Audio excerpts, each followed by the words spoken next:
And guys, we are back up here this time for, of course, once again, keep saying all week, another positive review. Talking about a show that I actually thought was fun, as this is the Club of the Man 1993, and I am here live for my live review, my live retro review, the 9th edition of this NXT pay-per-view retro review series. As I talk about NXT TakeOver London 2015. That took place back on December 16th, 2015 at the SSE Arena in London, England. This was, of course, actually the last takeover that I ever watched before I became a full-time NXT fan. So of course I've seen all takeovers, and of course I'm caught up to the era where I was a full-time NXT fan, which was right after the show, because when I subscribed to the network, which was around Christmas in 2015. Of course, we have about a year and a half left of takeover shows for me to review before I can say I review all of them on this channel, and this retro review series will be complete. And then of course I said before, I'll probably do maybe like a reviews of some documentary style videos on WWE.com, such as the Chronicles or the 24 specials. I don't know, we'll see where it goes with this. But of course, this is number 9, TakeOver London. So this is a pretty good show. I know this show probably doesn't get as high, praise for it, but I think what I like about this show, and especially after watching, NXT UK and whatnot, how the London crowd's just always into these shows and always very creative. Even if there's serious stuff in Zach Gibson, like if you hate Gibson, shoes off. If you love Bailey clap or something, like some of the most creative chants they're doing here. Of course, I think one of my favorite ones was still na na na na na na na na big Cass. They were doing whatnot, but once again, just the creative chants. Only really one match, of course, on the show that even after watching it again, still wasn't that big of a fan of it. It's just two people I just thought that just didn't really gel. Other than that, still a great show. Amazing main event, amazing opening match also, and in my opinion, a very underrated women's championship match as well. Kind of give me these little thoughts and reminders that, if booked right, someone else actually could not be too bad of a star. But of course, we'll get to that momentarily when that happens. We got Tyler and Jill in the live chat. What has Vince done tonight? I don't know. We're not going to be talking about that crap fest anymore. And yes, the UK crowd also is great as well. Jalen for sure. So let's, of course, talk about this positive show that was actually pretty good. As again, this is the 9th review of this retro review series. Again, I'll keep reviewing NXT's takeovers until I catch up to all the takeovers that I've reviewed on this channel, which is up to TakeOver Brooklyn 3. So let's talk about TakeOver London. We opened up with, of course, Triple H doing a little introduction. This is the first and, as of now, only NXT TakeOver show. Well, not counting the UK TakeOver. Well, the second one we're going to be getting on August 31st in Cardiff. But this is the first NXT special to take place outside the United States. Of course, make a big statement to 2015. Started going tours, having shows outside of Full Sail University, and, of course, now going outside the United States. But of course, making the same announcement also mentioned the fact that yes, he got his ass kicked at TLC, because this is a couple days after, I think almost a week after, he basically got his ass kicked by Roman Reigns after the championship match at TLC 2015, which was a very fun beatdown. Of course, again, they would ruin that story. We're not going to get into that because we're talking about a positive show here.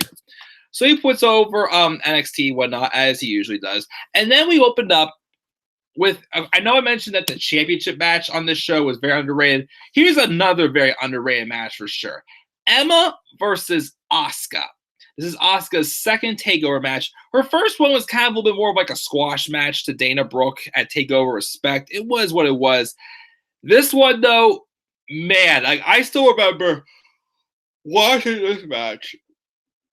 The first time, of course, I've really seen Emma, well, I saw her, of course, in action when I did watch TakeOver Unstoppable. Again, that was the first ever TakeOver that I ever watched. I wasn't an NXT fan yet.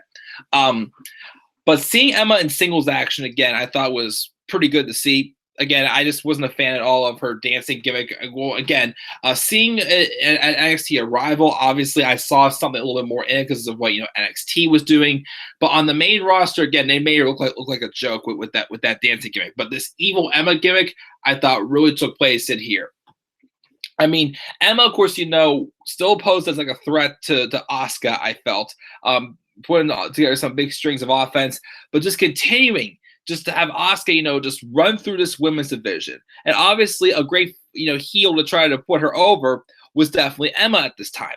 Some great hard-hitting strikes. Of course, they had Dana Brooke, at ringside, that this alliance that was between Emma and Dana Brooke that was not that bad. And once again, probably would have helped Dana Brooke if Emma didn't get hurt when Dana first came to the main roster, even though, once again, it was still too soon for Dana Brooke to come to the main roster. But I thought this was a great back-and-forth match, not just, again, for Asuka, but for Emma as well. My opinion, probably Emma's best singles match ever, I gotta say. Just, once again, another underutilized talent. And the ending I thought was a little, complicated. Had Dana Brooke trying to cause a distraction, the referee kicking Dana out, but it didn't really work in the end anyways, because it led to this Asuka who was virtually trying to get, the Asuka lock. Emma tap out. That didn't work because, again, the referee was distracted by Dana Brooke. But then in the end, Emma would then get hit in the head with one of Asuka's vicious, spinning roundhouse kicks and whatnot. And that's what Asuka would pin Emma to win. Obviously, of course, Asuka would continue to go through a few more people in NXT because, of course, the next takeover, which, oh boy, will be one of my favorite takeovers for sure to talk about, is where Asuka began her 523-day title reign as the NXT Women's Champion. But this was still an excellent match for sure, and not just for Asuka again, but for Emma as well. Just be reminded that how talented Emma really is, and how she really, really I felt like really fell into her element as a heel. Again, the evil Emma gimmick was just great. Of course, I tried to take away with the whole Emmalina gimmick that they just toyed around us for 17 long weeks before just making her back to just regular Emma again. That was just, stupid and a waste of time. But, still great back and forth match again. Next we had this NXT tag title match. Even though there's a list here as the Mechanics, Dash and Dawson, there still always will be to me the Revival, Dash Wilder and Scott Dawson, taking on the team of Enzo Amore and na na na na na na na na big ass. Just kidding. Big Cass. Big ass. Oh yeah, okay, whatever. Anyways, fun tag team match. I mean, of course, this is when Carmella was sold them also, but fun match. Again, this reminded me, how good both these teams once were. Well, of course, Enzo and Cass, they're now in Ring of Honor now. Don't know what they're doing there. But the Revival, where they're at now, jizzing their pants from Uzi Hot. Just a great match. Yes, I still to this day do not understand why they never put the tag titles on Enzo and Cass. Again, was it to play the future story of, Cass splitting with Enzo, or, was because, Triple H didn't, and Enzo had some issues backstage. I've heard about here and there. I don't know. But I still to this day just never understood why they never even gave them a tag title run or something like that. I really thought they should have had the tag titles. But it still, was a great way to put over to the Revival also. I mean, I don't know when exactly they dethroned the Vaudevillains. Somewhere in between TakeOver Brooklyn, because it had been between TakeOver Respect and TakeOver London, because they weren't tag team champions going in during the Dusty Rhodes Tag Team Classic. But still a great match. Again, just to put over the fact that, the Revival, once again, has always had that simple philosophy, getting no flips, just fists. But they were always great at, the great psychology and, just outsmarting everyone as well. And not looking like, they were, pure cheaters. Yes, they cheated at times, but they looked intelligent with what they were doing. They weren't just, just some idiots. I don't know what they were doing. Of course, in recent weeks, they had been, targeting Big Cass's knee, which, has been, a little banged up. To continue to do that. The Enzo and Cass almost won the tag titles when they hit the rocket launcher, but then I think it was Dawson who's out of the ring, pulled the referee out, and of course, tried to high Carmella, but how did it work out? Eventually, they did hit Enzo with a shatter machine, launching Enzo from the top row, which is a cyclical finish, I thought, for them to retain the tag titles, which again, I thought Enzo and Cass should at least had their moment, especially I still thought they should have been the ones to dethrone Blake and Murphy at TakeOver Brooklyn 1 instead of the Vaudevillains. But, it's whatever. They still had a great match and a great run, and I thought this match here was definitely one of their best matches for sure. So we had that match. Then we had this match with Apollo Crews and Baron Corbin. So Corbin crossed the Cruz his title shot when he was fighting Finn Balor recent memories. I do remember not long after this, Apollo Crews asked for a non-title match against Balor, just to see if he can beat him. That's all I wanted to know. But basically, these two are costing each other their title matches, so they're having their own match themselves here at TakeOver London. All right, giving Apollo Crews something to work at. And I don't know. I mean, this match was okay. Wasn't awful. These two just didn't really gel well together. I'm not sure what it is. I'm not sure if, the whole idea of, Apollo Crews, being a more powerful man, and, Baron Corbin just being a size. It's their size versus strength match. I just don't really think they really meshed too well together. And I thought this was going to be a good match for Apollo Crews, but instead, Baron Corbin then wins. And then after this, of course, he would go on to be involved in a triple threat match and got kind of involved with the Sami Zayn and Samoa Joe. Because this was actually took place a week before Sami Zayn returned. The first time we've seen him since he was written off at TakeOver Unstoppable against Kevin Owens. But what did this win really do? Because Corbin got involved in a triple threat feud again with Zayn, Joe, and himself for the number one contendership for the NXT Championship. It would end up having Corbin just get eliminated from it because he got double submitted and whatnot. And Apollo Crews again, I think this is his last TakeOver match because I don't think he had a match at Dallas. No, he didn't. And he went to the main roster once again way too early. So I don't know. This match was just kind of pointless. I felt. I mean, it wasn't terrible, but wasn't really that good. And now to say about it, it didn't really lead much to anything. So we're not going to continue to talk about it. Afterwards, backstage, before we get the match, we had an interview with Nia Jax before she gets a stare down with Asuka. Before Asuka licked her lip and smiled before leaving. Obviously, of course, these two eventually would have a championship match in 2 takeovers, which honestly it's one of the weaker takeovers of all time for sure. But of course, we'll get to that one later. So that happened. Then we had the match next, the NXT Women's Championship match. Bayley taking on Nia Jax. So Nia Jax just came to NXT, right after TakeOver Respect. Obviously, a big woman, a new generation for the women's division in NXT as, 3 of the 4 horsewomen moved to the main roster. So obviously people like, Alexa Bliss, Eva Marie, and Nia Jax were taking full-on advantage of Bayley. And, of course, Nia Jax earned herself a championship match. And we all know that I am not a big fan of Nia Jax. But, despite the fact that she was only just a couple months in, this honestly was not that bad of a match at all. Like, I thought it was definitely an underrated match. Probably, in my opinion, one of Nia Jax's best matches in her career. And to say that it took place just a couple months after she debuted in NXT. I thought she played the role of monster woman, monster heel, big woman, just fine.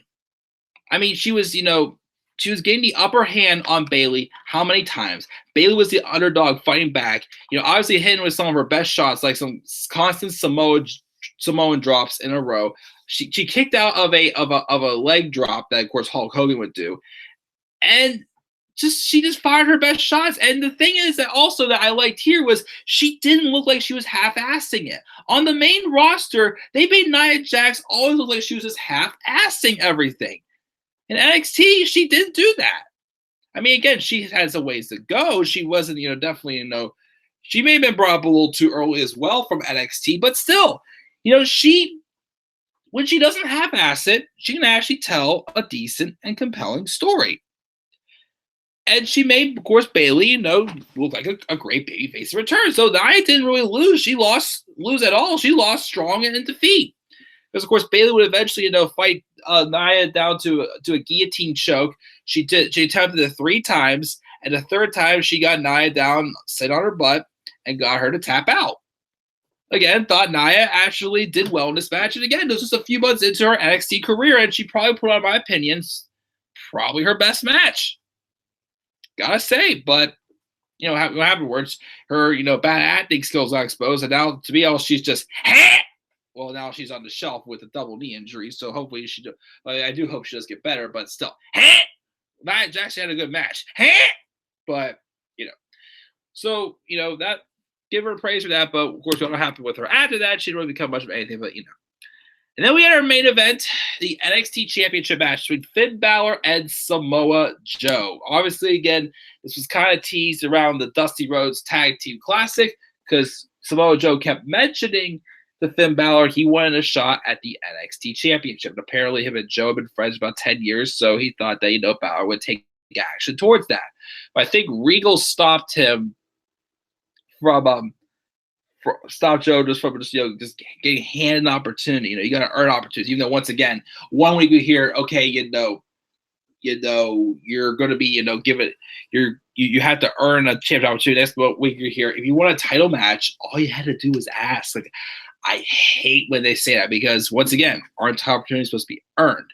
But anyway, so Joe obviously saw that nothing was going to take care of, so he made the statement himself. He came out and saved Finn Balor during a match at Baron Corbin. That's when he turned heel, when he beat down on Finn Balor. Came out the following week, saying how we were defined by 2 things: the choices that we make and the actions that we put forward. Just a very simple philosophy that really just set the stage for Samoa Joe as a heel. Obviously, of course, this would be the Demon Finn Balor taking on Samoa Joe. And I thought it was a pretty good match. Hard-hitting, New Japan style. Joe looked like a badass. Balor looked like a badass in this match. Some great counters and whatnot. Several times it looked like that Joe was going to get Balor with his muscle buster or have him in the coquina clutch as well.